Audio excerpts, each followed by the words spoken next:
জেলার মেমারি 2 নম্বর ব্লকের অন্তর্গত ঝিকরা ও সাতগেছিয়া মধ্যবর্তী মালডাঙ্গা মেমারি রোডে সাতগেছিয়া ক্যানেলপুর সন্নিকটে নিয়ন্ত্রণ হারিয়ে প্রথমে একটি টোটো গাড়িকে ধাক্কা মারে, পরে পার্শ্ববর্তী একটি মন্দিরে ধাক্কা মেরে বাসটি আটকে যায়। জানা যায় বাসটি মালডাঙ্গার দিক থেকে মেমারির দিকে যাচ্ছিল এবং অপরদিকে টোটো গাড়িটি সাতগেছিয়ার দিক থেকে যাচ্ছিল বলে জানা যায়। কিন্তু টোটো গাড়িটি দাঁড়ানো অবস্থায় বাসটি প্রথমে টোটো গাড়িটিকে ধাক্কা মারে, পরবর্তী পর্যায়ে মন্দিরে এবং গাছের মধ্যে গিয়ে ধাক্কা মারে। দুর্ঘটনাস্থলে পৌঁছায় মেমারি থানার সাতগেছিয়া থানার পুলিশ। এলাকার সাধারণ মানুষের সহযোগিতায় তড়িঘড়ি উদ্ধার করে চিকিৎসার জন্য পাহাড়হাটি ব্লক প্রাথমিক স্বাস্থ্যকেন্দ্রে নিয়ে যাওয়া হয়।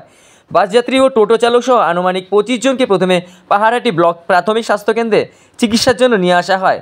পরে প্রায় 15 জন অসুস্থ ব্যক্তিকে বর্ধমান মেডিকেল কলেজ হাসপাতালে রেফার করা হয়। তাদের মধ্যে 5 জনের অবস্থা খুবই গুরুতর।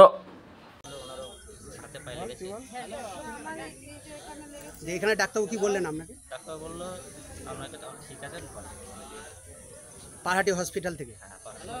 আপনার বাড়ি কোথায়? হ্যাঁ, আপনার নাম? মিন্টু দাস। আপনার নাম দিদি?